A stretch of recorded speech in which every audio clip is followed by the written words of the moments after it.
Hello, my YouTube friends, and happy Thursday. Today is Thursday, January 4th. I guess I still say Happy New Year. It's a little early. Today I'm going to talk about my four stocks that for 2024. You won't have to wait too long if you want to hear about my favorite. I'm going to talk about that first because it was going to be what I only talked about. But I'm going to talk about another one that I really love for this year, and then two that are like shots for a home run. So stick around through the video, and I hope you enjoy the content.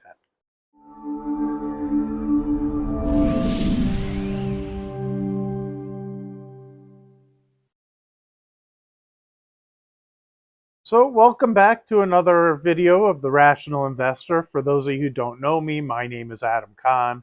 I hope you're enjoying your day. Despite how beautiful it looks, it's absolutely freezing here in Las Vegas, at least for me now living in Las Vegas as long as I have. Before I forget and before I get into the stocks that I'm going to talk about today, do me a favor and hit that subscribe button if you haven't already, and maybe hit that like button as well. I really appreciate the help. It helps YouTube's algorithm. It helps people find the channel. And if you're enjoying the content and you like what I talk about, helps others find it as well. And I'm really enjoying what I'm doing, which goes to, again, I know I do it all the time. I really want to say thank you to all you guys. I appreciate the people who have subscribed. Super cool watching the channel grow. One of the reasons I've done this channel is my hope is to get people to feel comfortable investing in markets in general. I think it's a really good idea to save for the future and invest. So I'm actually going to put a link in the description on how to open an account at SoFi. Don't feel obligated to use that link. Really, I mean it. My goal is to get you to open it anywhere. E-Trade, Fidelity, any of them really have good platforms to use, and use whatever you're comfortable with. I would just like to see people start saving and putting away. Now, if you do use the link that I put in and deposit $10 or more, you get a free $25 from SoFi. I own their stock. I have an account with them as well.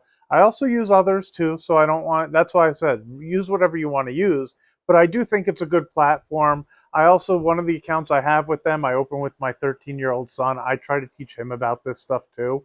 And when you guys click on that link, it gives a gift to that account. He gets kind of excited. It's really cool. But like I said, my real goal is to get you to open something anywhere. And if you don't know how to, just put a comment in the comment box. I'll talk you through it. It's really easy. It's just putting name and information on any of those sites. And then you can even link it to your bank accounts and maybe buy a share or two of something you find interesting. So let me get into the four stocks I'm going to talk about today. And number one, and my favorite pick for the year, and I'm going to go out on a limb here, is Google. Now, I'm half joking. It's not really going out on a limb. Google is one of the top companies. And what I find is you don't have to look real far to find the things that are the best.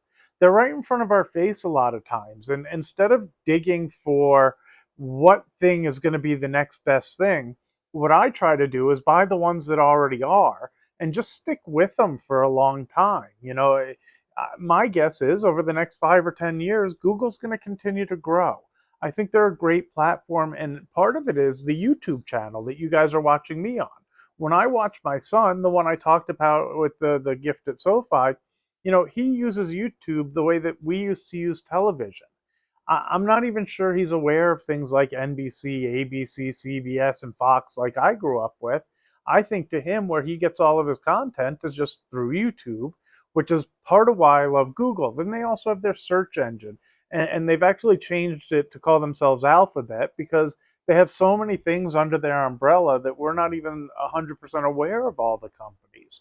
But I also think the valuation in terms of their PE ratio is really reasonable for the tech company that they are.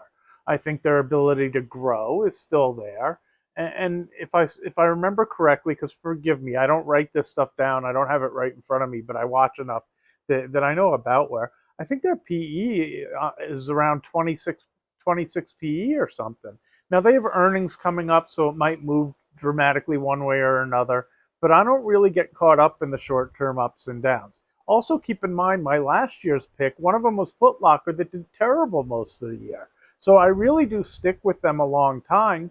And the reasons I get into them, as long as that doesn't change, I stay with it.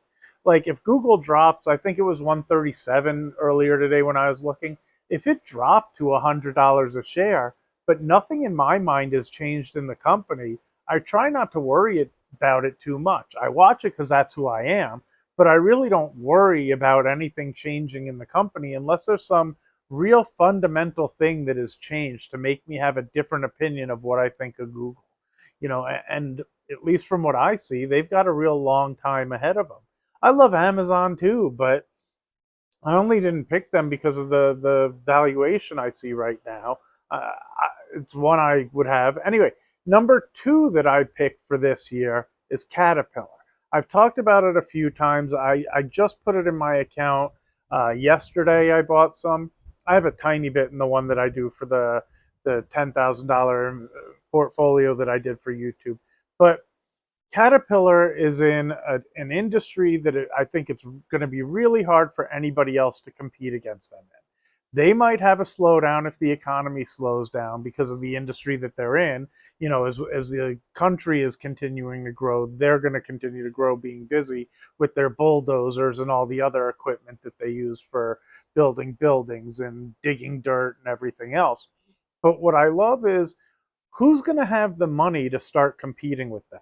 I mean, think of what it would cost to start building the same type of products that Caterpillar does and competing in that industry, and the type of money you would need behind you to get into that space and start competing against them. Like, I get that Deere exists and some of the others, but unless I'm mistaken, Caterpillar is really the one for the big projects, where I'm sure Deere has some for some farms and whatever else. But anytime I see a construction site or them working on the roads or things like that, it's those Caterpillar equipment that I see out there. And like, it's just so hard for me to imagine who could come into that space and compete. So I think they have a real strong hold on that industry. And similar to Google, their price to earnings ratio looks really reasonable. They make a ton of money and they have a very small dividend in terms of the money that they're paying out.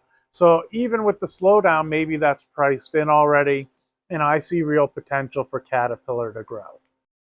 Now, number one in my shot to hit a home run, and these aren't in any order, it's just I like both of these, but please keep in mind, you guys really need to do your own research of what fits you, and you shouldn't take my advice. This is not financial advice. You need to make your own decisions when making financial decisions. And part of the reason I say that in preface of the ones I'm about to talk about is I might be really wrong on these. Now, understand, I tend to think I do real well in the long run, but I've definitely had some bad investments and don't want people blindly following me just because I said it on YouTube. When I recognize the risk I take, and I'm okay if I'm wrong on these investments. So, number one I'm going to talk about, which I've talked about in a lot of videos, is Foot Locker. I have this envision in my head of things they could do to grow the company. They brought in a new CEO a year ago, which is when I bought it. Now it dropped. I think I bought it for probably 34, 35 in that range. And it dropped to 18 or below when I saw it at one point. And at the end of the year, it spiked back up above 30. And now I think it's like today it was 28, 29. Oh, hey, Winston. Let's see. Hey, Winston.